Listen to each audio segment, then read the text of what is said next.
We're now going to use the file chapter 4 interior material 3.max. If you're continuing from the previous lesson, you will not need to make any changes. Otherwise, navigate to the chapter 4 directory in the scenes folder and open the file chapter 4 interior material 03.max. Open the slate material editor if it's not already open. Let's now work on the next material. In the active view area, click on the paint material that we created earlier and press the delete key to remove it from the work area. This will have the effect of only removing it from the active work area so that we can drag out another material and work on that material without cluttering up the view. We want to create a material that we'll use for concrete. Let's go ahead and drag out another Arch and Design material into the View 1 work area. Double-click on the title bar to bring up the material attributes. In the name type-in, enter the name Concrete, then press Enter to accept the name. It's very important to name your materials logically and not just keep them the default material name. Rather than having a simple gray color, we want to create a material with a pattern of gray values. We want this concrete to look like it has some sort of texture. We learned to click on the color swatch to set the diffuse color of the material. Now we want to add a map. We have the shader for the diffuse color. Now we're going to add a map that gives us a pattern.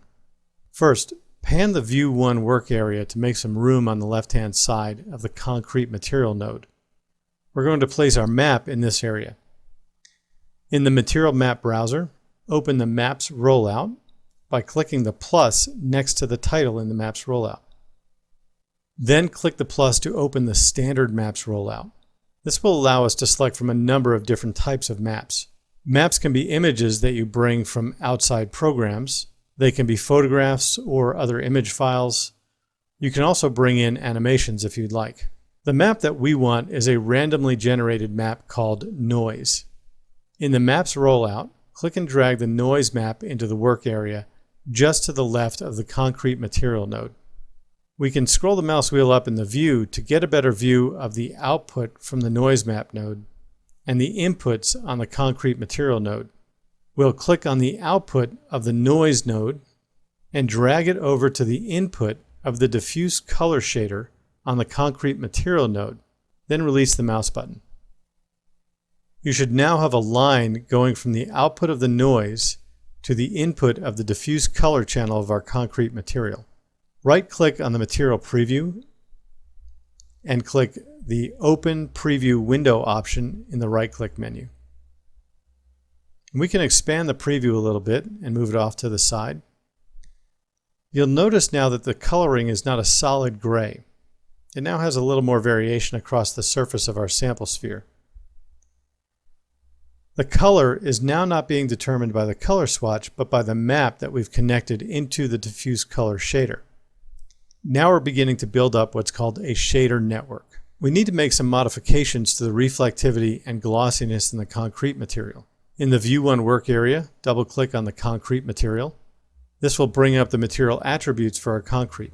Let's go ahead and set the reflectivity to 0.05 and set the glossiness to 0.4. This will give us a dull, mottled black and white finish. In the View 1 work area, use the middle mouse button to pan over so that you see the output of the concrete material. Click and drag the output of the concrete material onto the back wall of the room in our perspective view. It's the wall with the fan in it. Right now we don't see a pattern from the noise map on the wall. That's primarily because of this type of map. A mathematically defined three-dimensional pattern only shows up accurately in the render, not in the viewports. In order to accurately see the material, let's render the Camera 1 viewport. Right-click to activate the Camera 1 viewport. In the main toolbar, click the Render button. This will use Mental Ray to render these Arch and Design materials that we've created.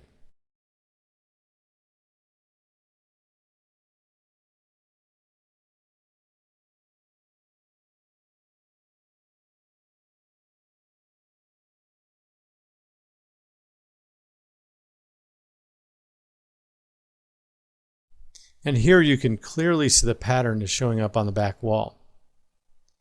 Let's make some adjustments to both the pattern and the colors to make it look a little more like concrete. In the areas that are too dark, we want to lighten those up. And in the areas that are too light, we want to make them a little darker, so we have less of a variation in the color value on our wall. Close the render frame window. In the View 1 work area of the Slate Material Editor, double-click on the noise map that we've connected to the diffuse color map of our concrete material. This will bring up the attributes for the noise map.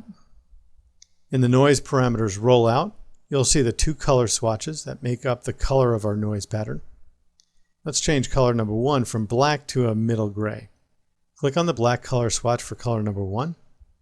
In the color selector dialog, drag the value slider about 1/3 the way to the right. This gives us kind of a medium to dark gray color.